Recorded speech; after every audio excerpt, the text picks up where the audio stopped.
ఒక రోజు రోడ్డుపై నడుస్తున్న ఒక బిచ్చగాడు అకస్మాత్తుగా నేలమీద ఉన్న ఒక కాగితం కనిపించింది. తీసి చూశాడు. అది చెక్. అందులో పెద్ద అమౌంట్ రాసి ఉంది. ఒక్కసారిగా ఆగిపోయాడు. తన చేతిలో ఉన్న కొన్ని నాణేలు చూశాడు. మళ్లీ చెక్ వైపు చూశాడు. ఇది తీసుకుంటే నా లైఫ్ ఇక్కడే మారిపోతుంది. ఒక్క క్షణం నిశ్శబ్దంగా ఆలోచించాడు. తర్వాత ఇంకో ఆలోచన. ఇది నా డబ్బు కాదు. ఆలోచించకుండా చెక్ని జేబులో పెట్టుకున్నాడు. ముందుకు నడిచాడు. కొద్ది దూరం వెళ్ళాక ఒక షాప్ కనిపించింది. నాకు ఒక కాల్ చేయాలి అన్నాడు. షాపువాడు డబ్బులు అడిగాడు. బిచ్చగాడు తన నాణేలు చూపించాడు.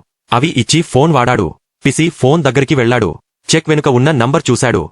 డయల్ చేశాడు. అటువైపు ఒక అమ్మాయి మీటింగ్లో ఉంది. తెలియని నంబర్. కాల్ కట్ చేసింది. మళ్లీ కాల్ చేశాడు. ఈసారి ఆమె ఎత్తింది. హలో, మీ చెక్ పోయింది. అది నాకు దొరికింది అని వాయిస్ వచ్చింది. ఆమె షాక్ అయింది. అడ్రస్ రాసుకుంది. నేను ఇప్పుడే వస్తాను. బిచ్చగాడు బయటే వెయిట్ చేస్తున్నాడు. అప్పుడే ఇద్దరు అబ్బాయిలు అతన్ని గమనించారు. నెమ్మదిగా దగ్గరకు వచ్చారు. ఏం దాస్తున్నావ్ అని అడిగారు. బిచ్చగాడు ఒక్కసారిగా భయపడ్డాడు. తిరిగి చూడకుండా పరుగెత్తాడు. వాళ్ళు వెంబడించారు. ముందు పోలీసులు.